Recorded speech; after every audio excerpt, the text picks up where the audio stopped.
Thanks for joining today's podcast. Today's guest, Jeff Gardner, is the co-founder and co-owner with his twin brother of the supplement company, Bucked Up. He's helped his company partner with Conor McGregor, Bryson DeChambeau, and numerous other celebrity influencers. He's a master at marketing and branding, including in the affiliate marketing space, lead generation, data management, email marketing, social media marketing, and more. His company, Bucked Up, started, it's about a decade old, and they're closing in on $300 million of sales this year. And it's just a great podcast. He's a great guy. Hope you like the episode. Thanks. Yeah, we're picking up a little 54 unit. We sold about 2 miles away. We sold a deal for about 134, 135 a door, and we're picking this thing up for like 70 grand a door. And in my mind, a year from now, it's going to be 140, 145 a door. So it was just kind of rinse and repeat, and it just kind of fell in my lap. It's actually in my hometown, so I'm like, I've been calling on these properties forever, and it just happened to be that it fell in my lap here. So you gotta let me know about those deals. Yeah, so we're just 1031 and forward, and it's awesome. Yeah, that's so we're cool. excited about that's it. Cool. So how many doors do you have now?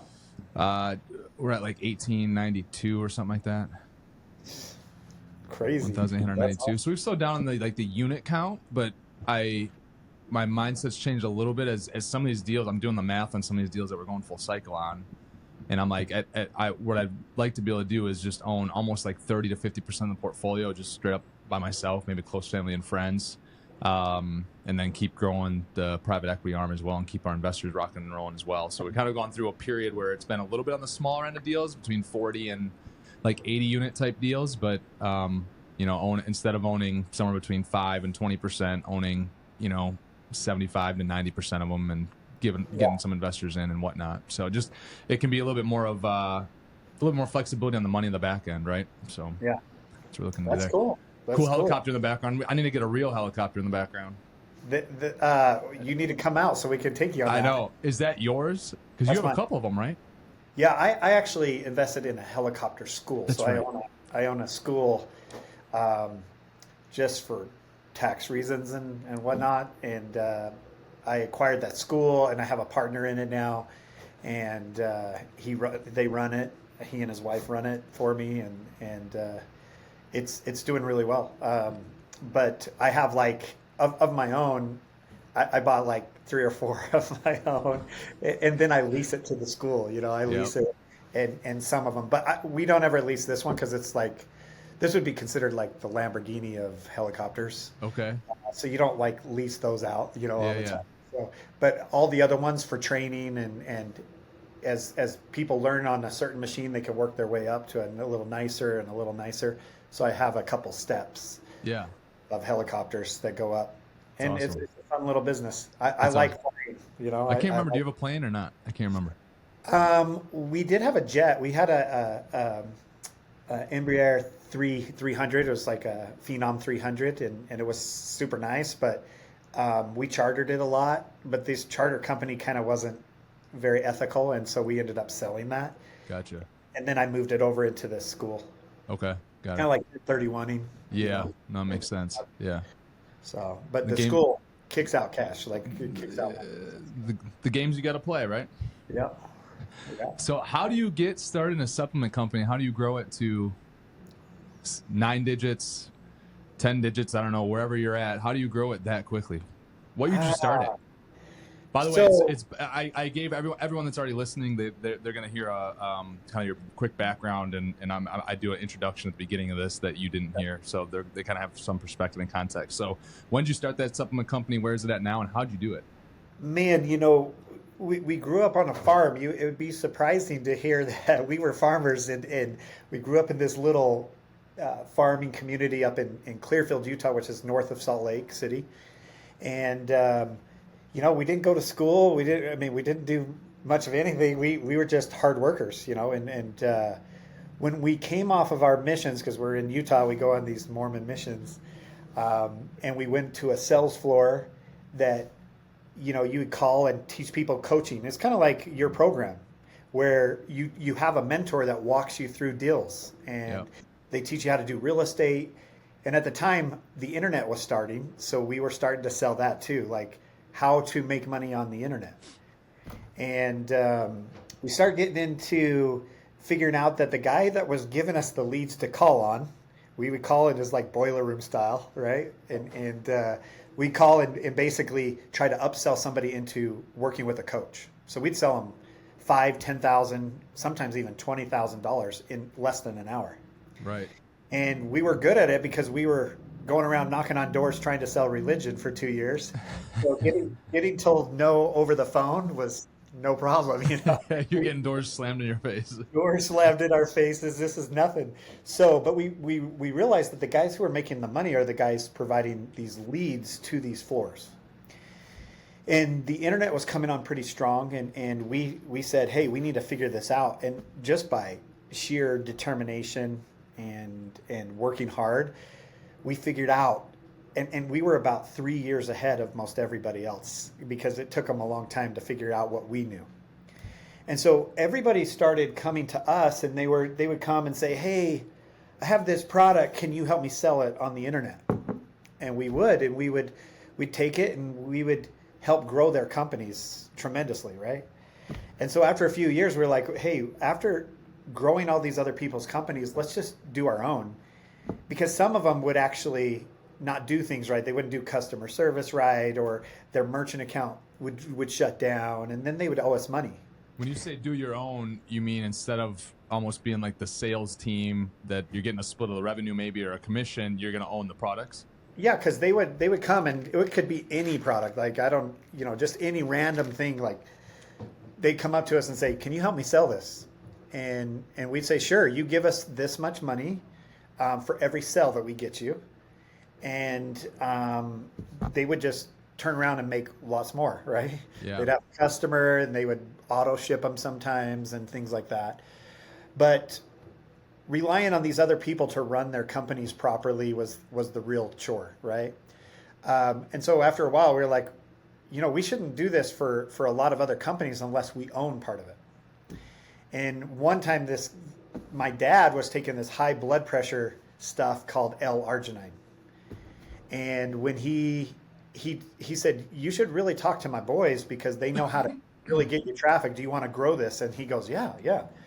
So he came down and visited, and within 1 hour, I negotiated with him, and I owned 50% of his company, right? I said, you just make sure you have enough product, and you do the fulfilling part. We will drive all the traffic. And we looked at his website, and it was terrible. He didn't really know what he was doing, and he was making like $700 a day. And we were like, I don't know how, but this must be a popular product. Within about 3 weeks, we were doing about $3,500 a day. And we took this product, and we bought, as we went along, we bought this domain called larginine.com, and it cost us $25,000 just for the domain name. Yeah. It was ranking #1, and we called this guy up in the UK. He was in the UK, and we said, hey, we want to buy your site. And he goes, it's not for sale. And we said, come on, everything's for sale. How much for the domain name? Because you're ranking #1. And he knew he was. But he just had information on it. He wasn't selling anything. He was just the benefits of L-arginine. So he sold it to us for $25,000. But right after that, we were probably doing $3 or $4 million a year just on that one product. And we weren't like, I wish we would have known what we know now, obviously. We would have set people up on subscribe and save and rebuild and everything else. But we were just selling it one at a time. And most of our audience was about 35 to 55 years old. So it's easy to be Monday morning quarterback on that, just like anything else. Yeah. So that was a very successful business for us. And while we were doing that, we read an article in Sports Illustrated called Deer Antler Spray is banned in all professional sports and NCAA. And we're like, what's deer antler spray? Is it, do you spray it on a muscle or something? How does that work? And it really was a recovery product that helps you kick off your own IGF-1, and you spray it in your mouth. And it helps kick off your own IGF-1 to recover very quickly. Ray Lewis is when that kind of came out, right? I mean, that's when everyone started hearing about it. This. We saw this article, and we were like, dude, this is like another L-arginine. We go to GoDaddy, and it's available for $7. And we're like, buy. How fast can we buy? We buy it, we designed a website, put it up, and we found some product out of Florida. And, it really didn't do anything. Like hardly anybody was reading that article or saw it. We were getting about 5 or 10 orders a day. And after about 5 months, we were like, are we going to have to take this horse out back and shoot it? Like just be done with it? And it was Super Bowl media week, and Ray Lewis on camera, he had torn his tricep 3 weeks previous, and he announced that he was going to be able to play in the Super Bowl, and everybody was like, how in the world did you recover this fast? And a guy a reporter holds up receipts and says, I have receipts that show that you bought deer antler spray. And everybody's like, what's deer antler spray, right? And he goes, I bought it, but I didn't take it. He couldn't have done it better, right? He's like, I bought it, but I didn't take it. Sure. Like, you can't test for it because it's kind of like testosterone levels. Your testosterone level might be different than mine, right? Yeah. So they would have had to have measured right before and right after and see, but they just don't do that. And so it's kind of undetectable. That's why they ban it. And I'm not kidding. We walk into the office one day and we have 100 orders. And we're like, what's going on? Are we getting scammed here? Like, what is this for? And a buddy calls us up and says, turn on ESPN right now. And I'm not kidding. Every 5 minutes, they were announcing Ray Lewis and this deer antler spray little scandal that was going on. And we got free advertising. And we were ranking number 1 because we owned deerantlerspray.com. For $7. For $7. And this spray, I'm just going to be straight, it only cost us like $5. We sell it on our site for $39.95. Well, as the orders were coming in, we said, we're going to run out. Mark it up to $59. Didn't stop. Mark it up to $79. Didn't stop. We sold almost 2,000 bottles at $99 a bottle that day. Crazy. We sold out of every product, and then like a day later, GNC hits us up and says, how fast can you get us 30,000 bottles? And we'll bypass all the, they kind of plan out where they're going to put it on shelves, and they have all this legal work. And they said, forget about it. Everybody's asking for it. How fast can you get it? We call up our guy, and he goes, hey, we said, this is the deer antler spray, guys, call it. And he's like, I thought I'd hear from you. How many do you want? So like 30,000 bottles. How fast? And he called us back a little later and said, I can fulfill that in 3 weeks. How do you know? You kind of started that story by sharing, how you bought the URL, and then you said, it wasn't doing much. You're going to take the horse to Outback behind the shed and shoot it. What made you guys not take it out back and shoot the idea and take it down? These products have a certain expiration date, but if the product expired before we sold it all, we would have just dumped them, wrote them off, and just said, "Hey, we're not pursuing this anymore." Gotcha. I didn't know if it was because you're just stubborn and just it's a never give up thing, and you're digging and we kept on really digging. Don't give up. So we don't. We're very loyal, but we're very we're pretty good at figuring it out. If we couldn't have done it that way, we'd have tried to figure out something else to do it. But, being in the right spot at the right time, we were very blessed or very lucky. I mean, sometimes we'd rather be lucky than good. But I think the harder, this is something for people watching. I think the harder you work, the luckier you get. That's the saying. And we were just grinders. We just but we were very logical, street smart of marketing, and we knew how to make it work. So, we went to these GNC conferences with our little deer antler spray after, and people would come around that were franchisee owners, and they were like, yeah, we like your product, but you only have deer antler spray. We're like, we need to come out with something else. And we would look around at all these other people's booths, and they were selling this pre-workout.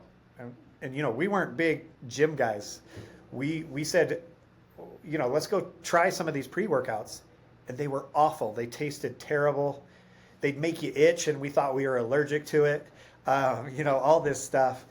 And we said, we just need to come out with more of a line of products and sell more to GNC and other stores. So we made the best tasting, and then we made the best working because we came out with all of the best ingredients at the clinical dose. So, for instance, we would put like 6 grams of citrulline in it when other people would put 2. Mm-hmm. They wouldn't really tell you what was in it because they had a little proprietary blend. But we would detail out exactly what our formula consisted. And people were like, aren't you afraid people are going to copy your formula? And we're like, that's fine. Let's just have them try to beat us at marketing because that's our forte. Yeah. And that's really what happened is we made the best tasting and best working. It wasn't hard at the time because nobody had good tasting ones. So, and people would go try this and they would be like, this is the best stuff I have ever taken. Yeah, I mean, I always have two to four of you guys' products in my house all the time, and it's, I mean, all of it, every product I've tried from you guys' stuff tastes phenomenal. And again, like with my college football background and just workout background for the last, well, since like 2006, 2007, I mean, I've been on a lot of different things and tried a lot of different things, and it's phenomenal stuff, and it works. You have some really good stuff. So it tastes great, and it just is very effective, and that's what we try. And you know, when we first came out, we were the most expensive pre-workout on the market. Yeah. So we came in and not said, hey, let's not try to beat everybody at the lowest price. Let's try to put the best ingredients together and be the best. And within 6 months to a year, we were number 1 in every mom and pop supplements shop and all the vitamin shops, GNCs. Now we're in Walmart's. We sell probably 100,000 bottles of creatine every month in Walmart. Yeah. I mean, creatine's a big one, and we try to get the best quality creatine and everything else. But really, you know, we learn pretty quickly, and it's just like maybe doing these deals with you. It helps to have the right people in your organization. You know, and we went to kind of, we started doing energy drinks, and we thought, hey, we're going to need some capital, so maybe we need to raise some funds. And when a guy came in to help us organize that, he said, well, like, who's your marketing guy and who's your CFO? And we're like, we're doing all of it. We didn't have anybody. We were bootstrapping it as like, we had like 9 people working for us, right? Yeah. And we were doing all of our own jobs, and none of us were really an expert at anything. And he said, well, I know the downside is that you guys are trying, and when I say you guys, me and my twin brother, I have a twin brother, we founded and started the company. And he said, you know, the weakness is, you know, you guys are trying to do everything. You need to hire the right team to come in. And we're not dumb. We're like, okay, let's hire a CFO. Well, the CFO comes in, we hire one, and he does the numbers, and he goes, guys, you don't need to raise money. You are making enough money with your supplements and other things to perpetuate the growth of the company without taking on investors. Don't give up any equity. Mm-hmm. And so we told the guy, hey, sorry, but your advice just cuts you out. Like, yeah, you know, we don't need it. Yeah. So we still kind of bootstrap, but we hired the right people. So we got a legal, and we got a CFO, and we got some other people, a CMO on board, a marketing officer that worked with us in the past. And really, it kind of just grew from there. And we hired some in-house sales guys, and that really helped because we collect money up front. It helped grow our company and stuff like this. So, you know, but same thing like in real estate, you got to have people who know what they're doing, how to run numbers, how to look at market caps, and all that stuff. And over the years, as the company grew, now this year we're going to do about 300 million in sales. And this is 10 years? How long have you been in business? We started in 2016. 2016. Yeah, and so 9 years, and you're gonna be hitting 300 million this year. Yeah, and they think we're valuated of close to $1 billion, so we're gonna see what's out there. You know, yeah, we're not dumb. We'd take it, but also we know we need people that know how to run a company of this size to help us, because you know, we hired some people. We hired the former CEO of Dr. Pepper to help us with our drinks when we launched the energy drinks finally. We had some people, and then, we learned a lot of stuff along the way. Like one time, right when we launched energy drinks, we wish we didn't make this mistake, but it happened. We put a little too much of one ingredient in, and then it wore off and became bitter. So we ran about 250,000 drinks, and we had to destroy them all because somebody tasted it, was like, man, Bucked Up always tastes so good, but this is kind of like so, like maybe like a 6. Can't have that out there. No.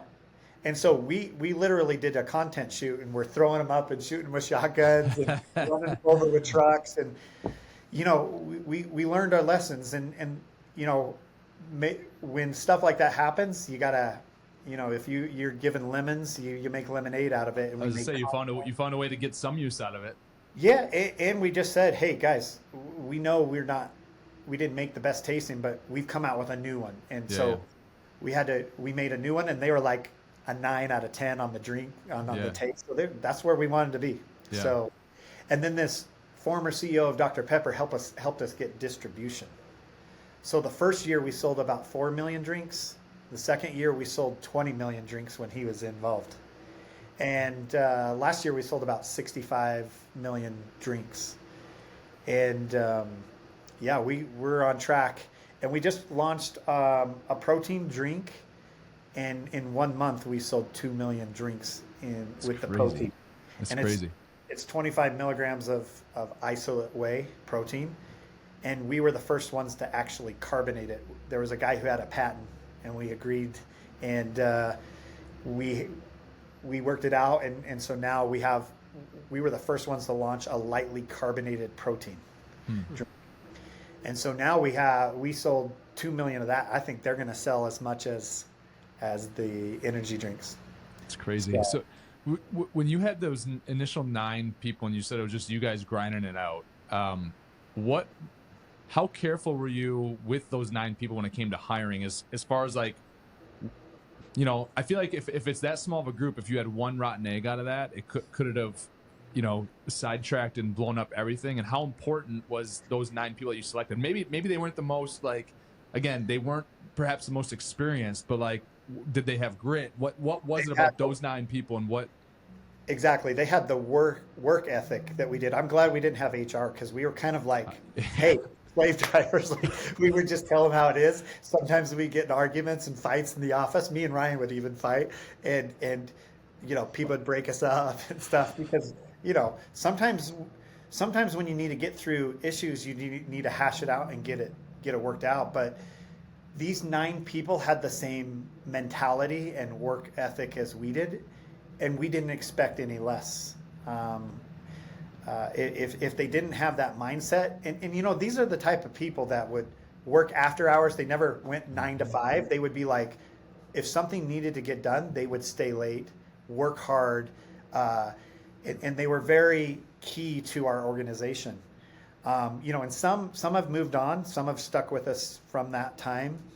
But if we ever sell this company, we're going to take care of those people that were in the beginning. We're going to go back and just give them a little bonus and be like, hey, you helped us get to where we are. But yeah, it was a little trying in the beginning, because we were trying to do things that we didn't know. And it was hard when we started to grow to pay somebody more than the people who were there at the beginning. Mm-hmm.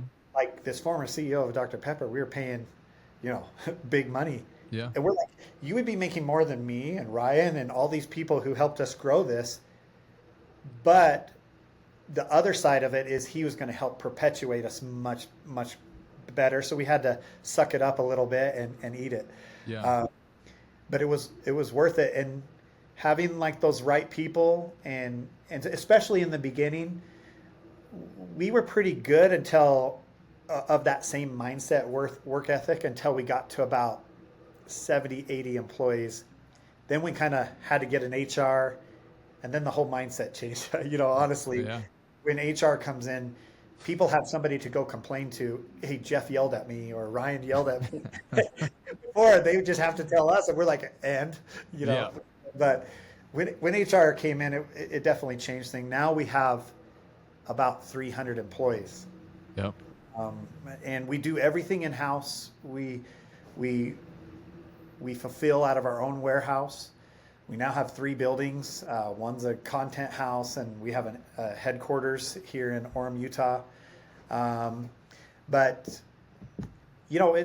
it's funny how things happen, and we're still day-to-day operators, which I think we'd like to take a little step back because we just grind and work hard, and we would like to take a little step back and just do networking and other things, because sometimes we feel like we're doing all this admin stuff and meetings and stuff, and that's just not us. We don't like meetings per se and stuff. Yeah. So, I just think it was interesting. I just wanted to hear what you had to say about those first 9, because it's always interesting when you're around people that, I mean, there's so many people that think just getting more people on board is going to help you, when really that can deter you. Like, if you would have had, at that point in time, if you would have had 18 people working the regular 9 to 5 versus the 9 working more hours, again, it could have been not nearly as good of a result. That's right.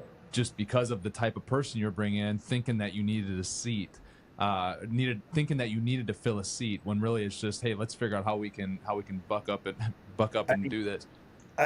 Yeah, no pun intended. But like, even today we had a leadership meeting, and we're like, guys, we need to do a hiring freeze, because we just keep hiring people. Yes. Because they each have their own departments, and they've like, hey, we need a person for this, and we need a person for this. And so we had to say, guys, let's do a hiring freeze. Maybe see who's the most effective and who isn't, and then let's remove those people before we hire more. And it's tough decisions sometimes, right? I mean, we have a lot of people relying on us now. 300 people is not a small amount of people, and it gives you a little pressure that you have to perform and make money, and then also pay good. We pay our people really well, especially for Utah, and we try to take care of everyone. But we had somebody buy in 2021, so it's much like having investors come into your property. We didn't really need the money, so these people were strategic partners. People that know what they're doing. One was our manufacturer, and we sold like 20% of our business to him in 2021. And he's a great partner to have. Like in 2021, if you remember, that's the year after COVID. And he goes, Jeff and Ryan, the month after he came in, he goes, Jeff and Ryan, we're going to have shortage on creatine because all the factories were making masks instead of creatine. They were making these masks for the COVID vaccine, problem. And he goes, there's only 90,000 bottles of creatine left in the whole market, overseas and, China and everywhere. How many do you want? And we said, we want to buy it all. He goes, well, you have to prepay for 90,000 bottles of creatine. And so we said, we have never been in debt as a company, which has really helped us, right? We never went into debt, and every time our manufacturer would deliver something, we'd pay him. Even though he gave us net 30 terms, we would just pay because we wanted to know everything was paid for. And he actually put us as a priority because we'd pay immediately too, so it helped us. So we said, we'll buy all 90,000 bottles. We want it all. And we prepaid it. It was some big money. When our bottles hit with our label on 6 weeks later, when it hit, everyone was out of creatine. They couldn't get more. And so in one day, we called up GNC and said, we have 90,000 bottles. How many do you want? And they said, all of it. And we said, no, can't have it. And we sold them 40,000 bottles in one day. And we called up GNC, or Vitamin Shop, and said, how many do you want? And we sold them 20,000. So in one day, we sold 60,000 bottles and made 1.4 million in profit. That's crazy.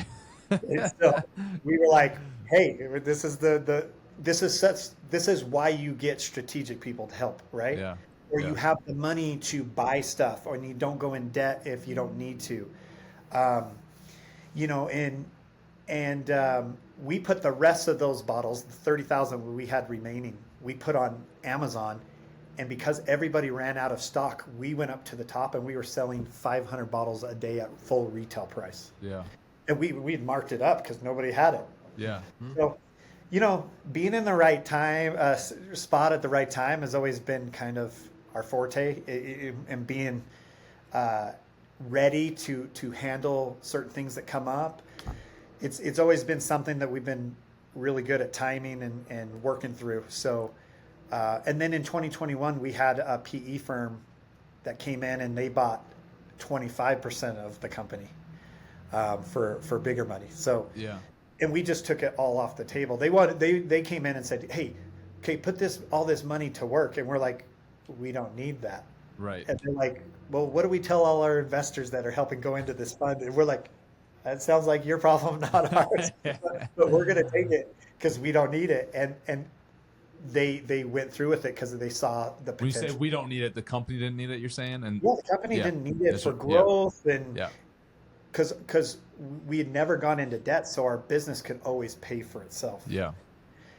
And it's kind of like when you're looking at these real estate deals, and seeing how much money you need to put in, and then what happens if you sell, So we did this little structure of what happens if we ever sell, because of course PE firms want to, like your investors, get in and then make a return and get out, Yeah. and maybe into another deal. Yep. But the only issue with investors or PE firms is they're all about numbers. Mm-hmm. So they've put a lot of pressure on us a little bit to perform, and it became not as fun, I should say, Yeah. because we're so worried about numbers instead of worried about our employees or having fun and doing some things. But we've had some pretty good times here. We signed Conor McGregor. He came and visited, and we took him to a BYU game. Dude, it was the craziest thing you've ever seen. The whole crowd was like, "We love Conor." It was wild, and it went viral on all the sports channels and Barstool Sports and ESPN. I saw you everywhere. It was people in Brazil were calling me, telling me they see us. Yeah. And it was good times. Now we just signed Bryson DeChambeau. Yep. He's coming tomorrow, Oh, and sweet. we're landing the helicopter right on the 18th green at this country club. Yeah. He's going to hit over it, and we're going to take him up on some peaks and have him hit the golf ball off. Yeah. See how far it goes and stuff. So we're going to have some fun, and we try to keep having a lot of fun and doing some fun content out of it. When did you guys implement your hiring freeze? Last week. Last week. Okay. Yeah. Yeah, and we talked about it again today, just how we need to, because our EBITDA kept getting eaten up a little bit, just with overhead and some other things, and so we're trying to just figure out how to be effective. We also have implemented Get back to that 9-man mentality a little bit. exactly, and sometimes you got to do it right. Like Yeah. you learn, and sometimes you need to grow and then bring it back. We called it DOBE, Department of Business Efficiency, and We got a similar thing going on over here right now. do you? Oh yeah. And what we really focused on is AI as well. Yeah. And again, we always try to be ahead of the curve, and we think that's where it's going. So we're going to be there first. We just launched. His name is Buck. He's our fitness companion AI, and when you buy a product now, you'll go to the thank you page, and Buck will be there and says, "Hi, I'm Buck. I'm here to help you. Do you want to know how to use your products effectively?" And it's really it knows everything about our business. It knows when to take products, how to take them. It'll create a meal plan for you. It will tell you your macros for the day, like MyFitnessPal. It will tell you, hey, this is what your meal plan should be based on your goals. And you'll have to check it out. It's just launching today. I gotta order a couple more things. I'll do that. Will it be live tonight? Yeah. Tonight it's supposed to be live. Yep. Mm-hmm. Okay. Well, I'll order tonight or tomorrow. I'll make sure I get to see them.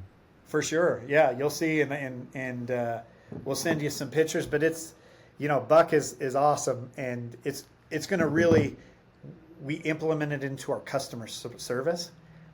4 people. It's going to take the spot of 4 people just by knowing all the answers to every question and be able to answer them. Yeah. And it'll handle all the tickets. It'll handle all of the customer support. It'll tell people where their tracking is for their order. If they want to make a change, it'll change it. Mm-hmm. Yeah, I mean, we're excited because we want to work effectively, work smart, not hard. You know. For sure. How much of the actual Doge movement do you think rolled over into your business from politics on down? Because we see what was going on there, and then we've essentially been put in that same position, and that's kind of where we're at. And we kind of kept going back and referring to Doge a lot, and you brought that up, and that's why. How much do you think came from that versus maybe the actual circumstances your business was in? I think we focused on cost savings and being effective or efficient with our spends. Just in our meeting today, we found over 500,000 of cost savings to our bottom line today. Right. Just with getting another product versus the from a different place. We had these lids on these bottles that are they're certain soft touch. Now we actually can get this soft touch with the Buck logo in the top embossed, and it'll save us $250,000 over the year just by going with this new manufacturer. Yeah. So stuff like that, Department of Bucked Up Efficiency really is coming into play, and we've saved millions this year just in shipping. Yeah. And it really sometimes, it's hard to grow a business and be so particular about things. But now that we're big and we put this freeze and we're now being more efficient, it's all money to your bottom line, right? Like that's pure profit. Yeah. And if you could evaluate your company or evaluate the, your properties at a certain amount, that pays 10 or 20 times. In our business, it's 20. I don't know what it is. I would say you're probably 18 to 25 where you're at. Yeah. Yeah. We're 16, with how real estate's done, we're 16 to 20, depending on the property and location. And, right now is a great time to get evaluated and know, there was a company Alani knew that just sold for 20 times EBITDA. So everything that we save and is profit to the company is just 20 times that amount. So we saved, 500,000. That's worth 20 times that amount if you were ever going to sell. Yeah, and there's so many people that think about they're hearing the numbers of, okay, this is how much extra cash flow you guys are going to get or whatever, right? But I automatically go to the value of that too, because I know the earnings multiples, and you take the EBITDA, and you take the multiple and whatnot. In real estate, you take the NOI and you're dividing it by the cap rate, which is just an inverse multiplier of a multiple. But we kind of, there was 3 properties we were really struggling with for occupancy for a long time. And so my dad and myself and one of their business partners just basically said, look, we're taking this third of our portfolio, is basically 600 units. We're taking this 600 back and we're just going to run it. And they were like, between all that, we had, it was about 15. So we had 15 times 6, so 15, 30, 45. So we had about 90 vacancies of those 600 units. And we were just getting all types of excuses why they couldn't be filled and whatnot. We filled them all in 42 days or something like that. Crazy. And then some, because there was other ones that gave notice, moved out. So I think we ended up filling like that plus another 15% or something in that period of time. What that did was it applied pressure, and we ended up getting some resignations from our leadership team, including the CEO, the VP of operations. So they left. I then went and let go of a director underneath them. We haven't hired them back. It's $700,000 of savings between salaries. Between salaries and the employment taxes and the benefits and all that stuff. But now it's like people that are here. There's people here though that now are making more than they've made before, because and also the message has been, hey, look, we're not backfilling these. We haven't backfilled any positions. There's a couple other people that left with that as well, with that change. And initially, I was asking, what do we need to do around here? The only thing I don't want to hear is we need to hire more people. And, diving into the company, because I hadn't been in the management end of it since 2019. And so diving in, I realized, man, how much red tape there was, bureaucracy there was, and I just started cutting stuff. I mean, we had customer service people that couldn't give more than a $25 credit without going to their boss. I'm like, what do you guys want? How much? And they're like, 500. I'm like, sure, done. Let's do it. Get them in. Yeah, I'm like, well, so that's what I've been asking everyone on the ground level, what do you need? And I've been getting it for them, and like our performance everywhere is just skyrocketed. That reminds me of a story that we did when we were first making some money. At first, my dad, he happened to come to us and say, boys, hey, I got this deal. You got to help me do it. And we're like, okay, what is it? And he goes, I'm doing some real estate development up in Ogden, Utah, and up the canyon there. And he goes, I know this guy that has some property, and I can flip it immediately for like triple our money. And we're like, hey, sounds great. How much? And he goes, it's 500,000. You guys put up the money, and we'll do it in a third. We're like, oh, that sounds like a great deal, Dad. But we did it. So we gave him $517,000, and we closed on this land. And no joke, in 60 days, we had 1.7 million back in our pocket. That's awesome. Then we had to 1031. So we put it into, it was called the Preserve at Prairie Point in Lubbock, Texas. And we owned 186 units. So we 1031 into this apartment complex. And it's just like you were saying, we weren't making money because we had this management company managing it for us. And we're like, hey, it's like 85% full. And they're like, well, you can't make money until it's like 93% and blah, blah, blah. So we went down there and we basically did, doge on them and just said, where are we not making money? And how come you can't fill these? And we almost did the exact same thing you did. Yeah. We turned it and we made it effective. And we said, guys, get out. And we kind of handled it a little bit on our own. And within probably like 60 days, we had 95% occupancy, and we didn't have to pay them their percentage, and we were making money. And this difference of having true skin in the game versus not. You care about it. That's why I still go to this property. I'm picking the trees. There's a ton of trees. I'm picking the trees that we're trimming. It gets the green tape. The ones that we're cutting out gets the red tape. The ones that don't have anything. I was there for 45 minutes, an hour. But again, it's like when you're invested in it, you get into the weeds of caring about every single detail because that's what it takes to be successful. And sometimes they would have a 3-bedroom unit that wasn't available because they just hadn't cleaned it or painted some of the scuff marks and stuff. So they're like, it's not ready. But we're like, why aren't you just going in and fixing it? Yeah. So we just went and worked ourselves and fixed it and got it rentable. And then all of a sudden that perpetuated everything else. Yep. And it's like caring about the trees or caring about the units that are available to rent. And it's simple things, but sometimes it takes a little hard work. And you got to be willing to get into it and you have some skin in the game and be like, I'm going to make this work one way or the other.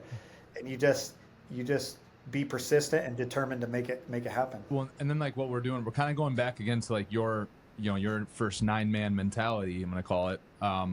Because like, then we also had people come and say, well, I want to raise. I said, there's the door. You can leave if you want. We're not giving out a raise right now. Now, I'm not going to raise your base, but we were telling all of our leasing, our salespeople basically, we were saying, look, we started to compensate them differently as well, where they could. And now again, like those salespeople are making probably about 2x what they were making prior, right? But it's incentives. It's all incentives. Yeah. It's not raising. It's not taking a base up. It's all incentives and production. And all of a sudden, what's going on? Well, we weren't open on Saturdays and Sundays. Well, people don't lease apartments on Saturdays. I'm like, bullshit. That's the busiest day, probably. Like, so now we have, but again, like we're paying. So if it's an after hours or on a weekend, they get bonused even more for that showing once they move in. And so I don't know. I think that there's a lot of things that we're looking to do in this company too. Did you guys take anything? Are you a fan of looking at other businesses and see what might be unique to those types of businesses or industries and seeing how you can implement them within your own? So back in the day, yeah, and we will never claim to be the smartest guys. You know, Yeah. we don't know what we're doing sometimes, I'm but with you. we're not dumb. We're going to Most listen. days, Jeff, I don't know what I'm doing. And you know, like you just have to be humble enough to be willing to hear what other people are doing and then just try to be better and do better. People will always ask us too, like, hey, who's your competition? And we're so focused on our own. We don't really care about them. But then again, we will pay attention and see what they're doing and see how we can be improve. And if somebody's going to tell us how to implement something for our own business, we're going to listen to them. And you know, we get hit up a lot. We've made good money since that lead business back when we started doing the internet thing. That was back in the year 2000, 1999. You know, this is when the internet was first coming, and we have made really good money since then. You know, especially for Utah. I think the average household when we started was about $26,000. Right now, it's probably about 50,000. Mm-hmm. But back then, we were making 300 grand each on W-2, and this didn't count any of our side stuff that we were doing. Yeah. So people have always hit us up about businesses. And in one year, it was 2009, we invested into like 9 other companies. We learned a hard lesson because 6 other companies, we put about 900 grand of our money into these different companies because we were like, hey, invest in one, and if one works, it's going to do well. Not one of them was successful. Yeah. And it showed us that, you know, why invest in these other people when the money that we're investing into our own businesses are doing 10 times, you know, returns, and, you know, like 20, I mean, some would grow over 1,000 times return. Like on sure. Buck Up, for instance, it's the best investment we could put our money into and our time. But we get hit up, I would say right now, 3 times a week with deals. And what we do with a lot of them is send it to our we now have these wealth manager guys to run numbers and to make sure that the property backs in. And, you know, we have apartment units now. We have land deals that we've done where we bought 163 acres and we sold half of it and made all of our money, broke even on. Yeah. So now we have 100 acres free and clear. Yeah. And but we have a bunch of deals that come along like every week, and we get to learn about investments and investing and being smart. Many deals aren't very good, but then there's other deals. I mean, my cousin got us involved. He's a developer, and he built an Amazon building, like, you know, a fulfillment center. We gave him $1 million, and within a year and a half, 8 months, Amazon was in because we built it. Within 8 months, Amazon was in and paying us lease payments every month. Within 18 months, we had an offer that we just couldn't refuse. And I put 1 million in and got 2.4 million back. After 18 months? After 18 months. Yeah. And we've done some other Amazon buildings with him. And he's now, since instead of just being a developer, he's kind of like not a hard money lender. We take on debt. You know, we're the debt service, so we're first position. And some, you know, like we recently gave him like $2 million, and we get in his debt situation is pretty interesting because you get paid back your interest, principal, and interest every month. Mm-hmm. So after month 2, you start getting monthly payments. So off of that, we got we get about $172,000 in return every month. On the last deal, we made over 35% on our money. Yeah. And so we did this other $2 million deal. We've done about 5 deals with him so far, and we're in 2 of them still. But on the 3 other deals, they've all paid back over 30%. Yeah. And, you know, you can't beat deals like that. No. But you got to have the ability to do them, right? Right. You got to have For the sure. ability to Find them, get them. I mean, there's someone's finding that arbitrage and someone's putting that together, and there's work somewhere in there for sure. But then there's also the money aspect, and by providing the money, you're going to be able to share, you know, and some of that upside. Some of the stuff we've learned is we don't even put our own money in. Mm-hmm. We do a line of credit against our money. Yep. So we're borrowing, Yep. against our money, and it's growing, Yep. and the money inside the fund's still growing. Mm-hmm. So I make. And you're borrowing on the line of credit, you're probably between 3% and 4%, something like that. It went up a little, so Four and a it half. was.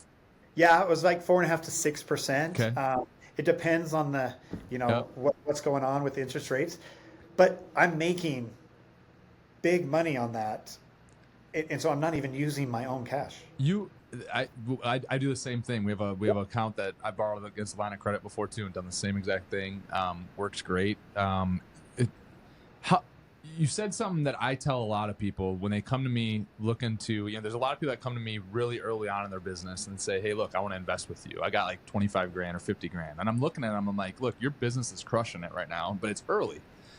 Yeah. You're not going to have a better return than putting it in your own business. Like you said, putting it back into Bucked Up, it was 1,000x or 2,000x, whatever it might be. Yeah.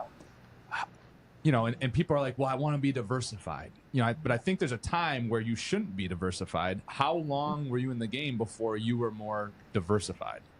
Well, we learned our lesson in 2009. I guess like how much are you even diversified right now? Because you probably look at it, it's probably a very small portion of your net worth that's actually in other things other than Bucked Up. I'm a very conservative, so I have a bunch of money, but it's in treasuries because I try to play it smart. Sometimes I do, sometimes I don't, but I have a hard time investing in other people's companies where they don't spend your money the same way that you would. So, for instance, when the stock market crashed the other day, during this tariff war and stuff, it crashed. So I put like 400 grand in and made 42 grand in a day, and I got out. Yeah. Like, all right, I'll do that. But I don't really trust investing in all these other companies because they just spend your money because it's not theirs. They spend it sometimes frivolously, and so it's hard to trust. So I don't really invest a lot in the stock. I do have money in the stock market, but probably 5 to 15% of my total money is in there.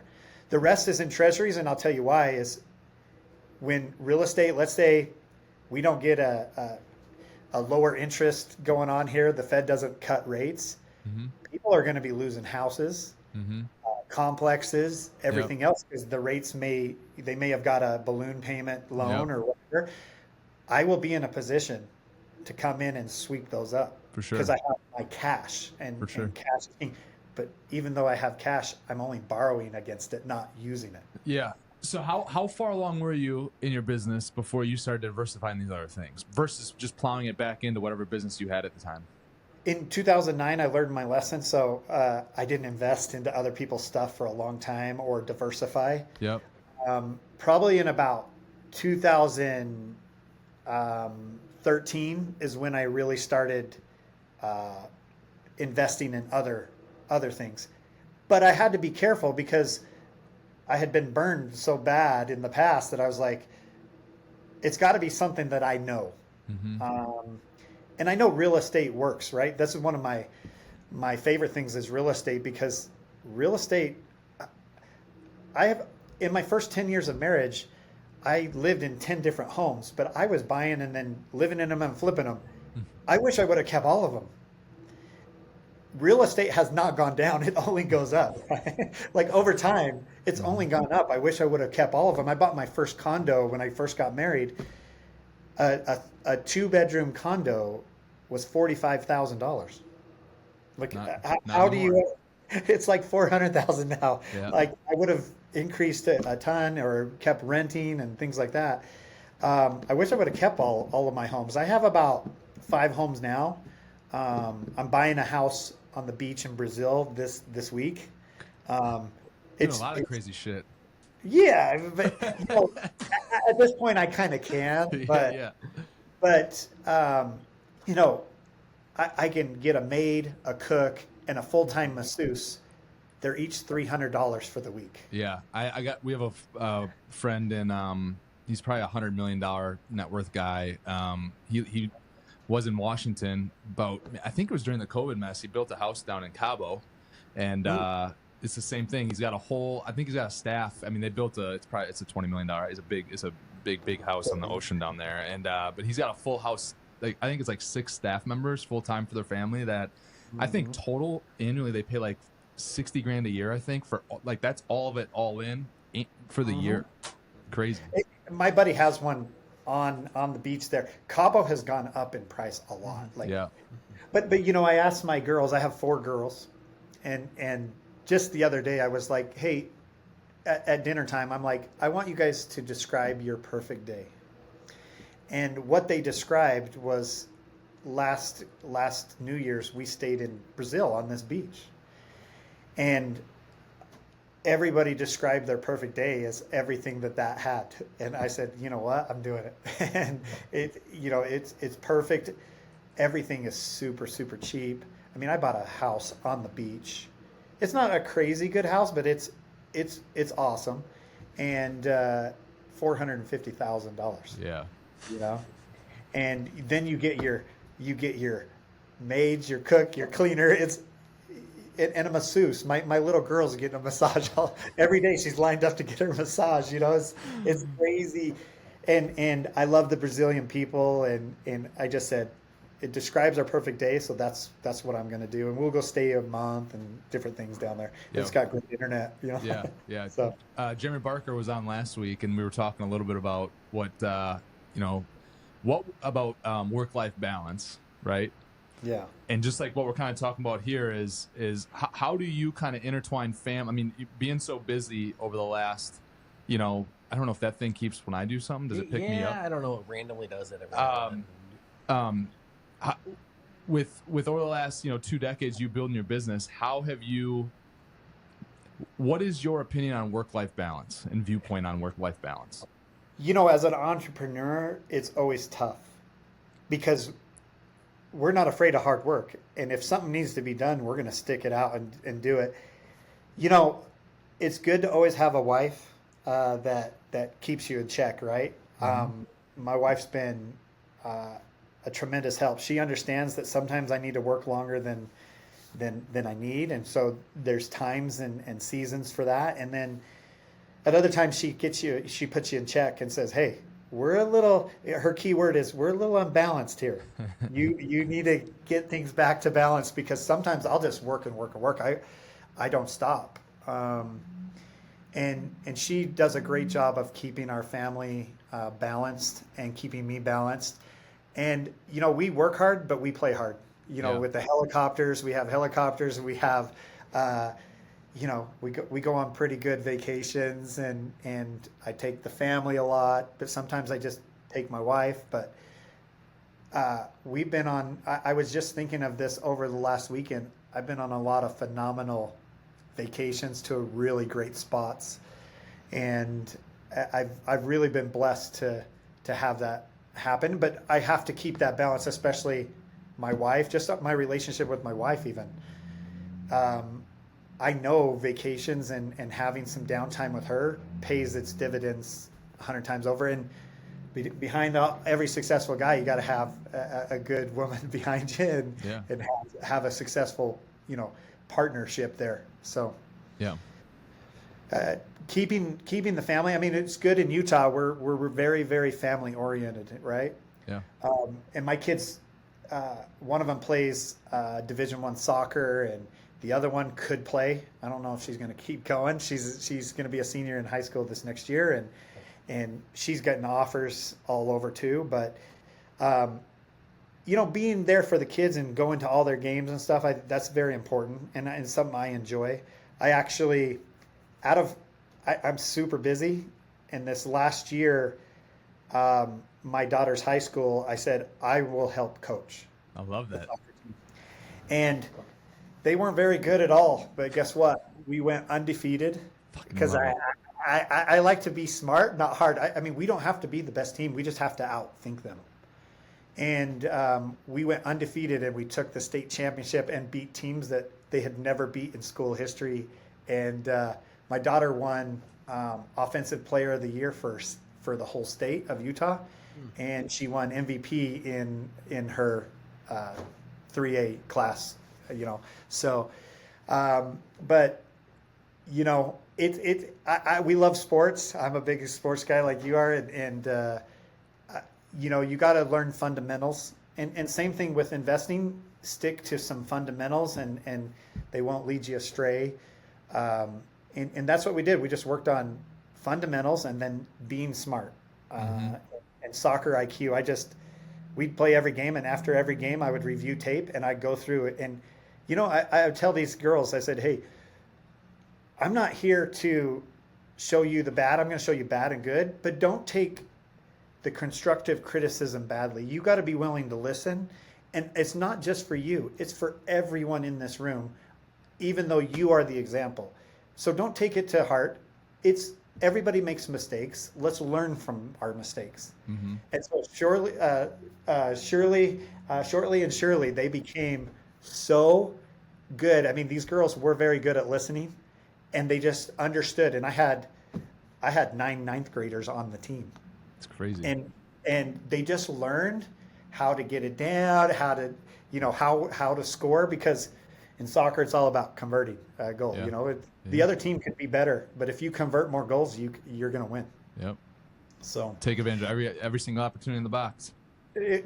Justin, man, it was the most fulfilling thing I think I've done in a long time. I was talking to some of the parents. So last week we sold the building that's on the front of my book, Signature 23. We bought that for like 2.8 or 2.6 back in 2018. We just sold that for 6.4 last week. And yeah, it was a good one. And it cash flowed, every month except for the first, I think, like 8 months that we owned it. So it was a great deal. But that was we closed that on Thursday. But then I coached my daughter's U12 soccer team, and we started in like a rec league. Then we went to a tier. We've been the group. It's me and 2 other coaches. We've been coaching for, I think, like 2.5 years now. But we started as a rec team. Then it was tier 4. Tier 3. We're in the tier 1 and 2 now, so we're like working our way up with these girls. It's pretty much the same. Yeah, and so we had a tournament, and we won the tournament this last week. And I'm talking to these parents. I'm like, regardless, and I share everything on Instagram, so like a lot of them knew what happened last week or whatever. And I'm like, this is the highlight of the week. Like, not even close. All the deals you do, all the money you make. It's not so even close. funny.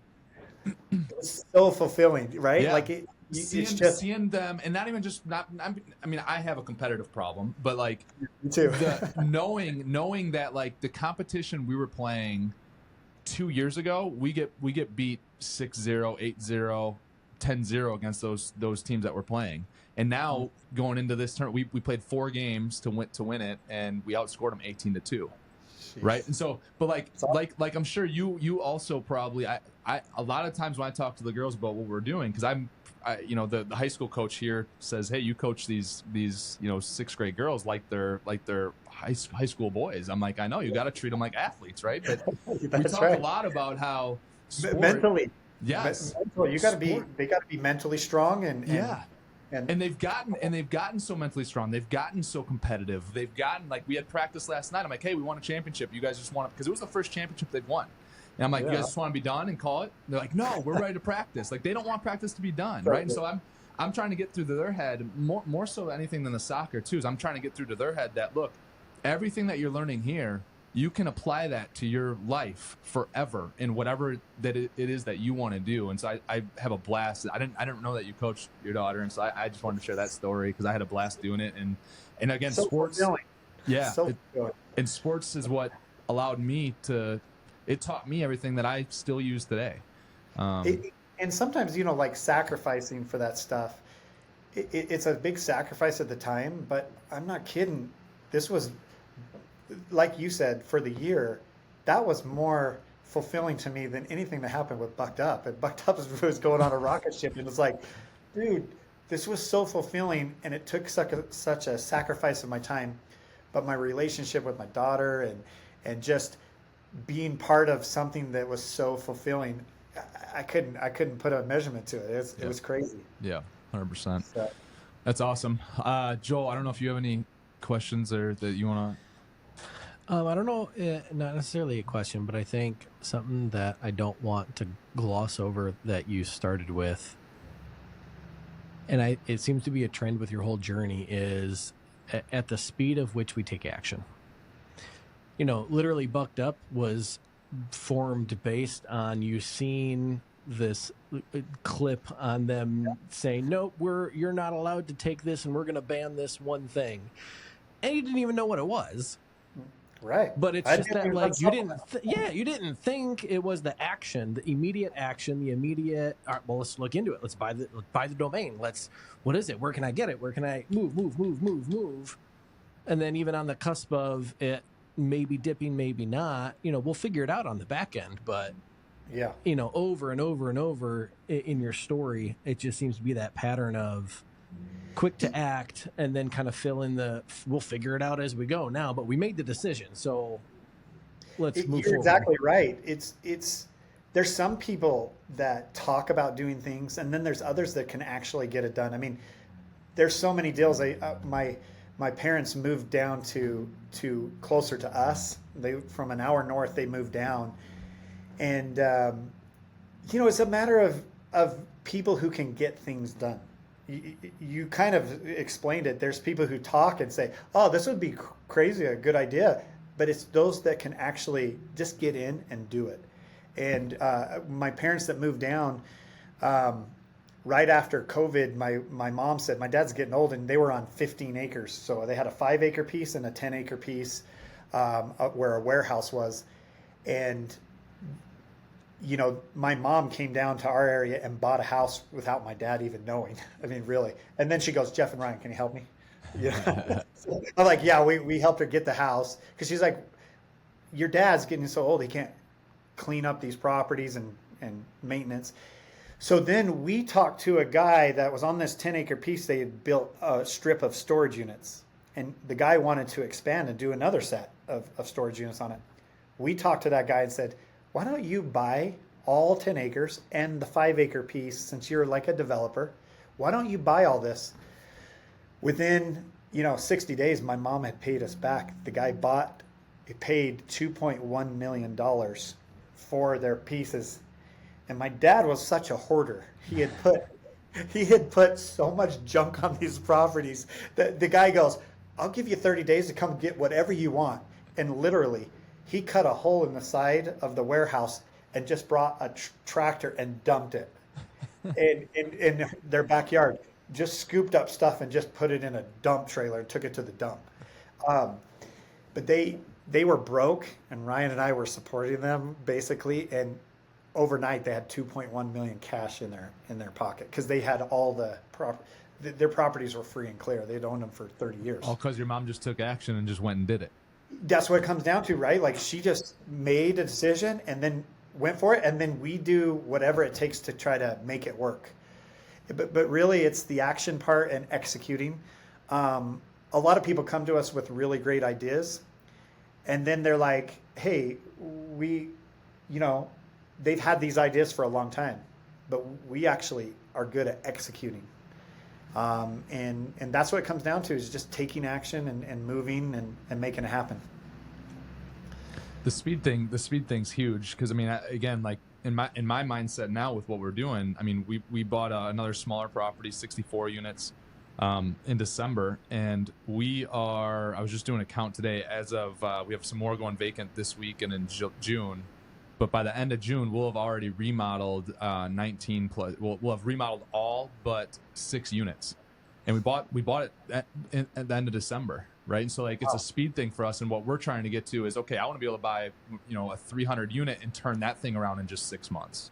Yeah. Versus like we were always good at turning stuff around. I mean, there's a lot of arbitrage in my deals where we get a lot of equity day one just with how we negotiate them and find them off market, whatever. But this next step, I think, is what's going to allow us to, again, be a rocket ship, because if we can turn properties around that fast, we're able to go out and take on more deals, right? But again, you're going to have, there's going to be things that you're going to have to figure out on the back end of making some of these decisions quick, and not every decision is going to be perfect. But I think that's the problem, is like, nothing's going to be perfect anyways. And so, like, if all these people are waiting for perfection before they make a decision, or waiting before they have, like, how many decisions, Jeff, do you make every day on maybe only having 40 to 60% of the information? That's right. You have to do it all the time. Yeah, you're never going to have 80%, 100% of the information. And have all your ducks in a row before you do something. Never. You'll miss the boat. You really will. And our goal is to be ahead of the competition, and be ahead of other, just with investors. There's a reason I bought your course, because I know there's money in real estate, and I don't know everything about it. That's why I want to go with someone like you that has the experience and has a team and be able to run the numbers properly and things. I mean, I'm just waiting for more deals to come my way from you. Absolutely.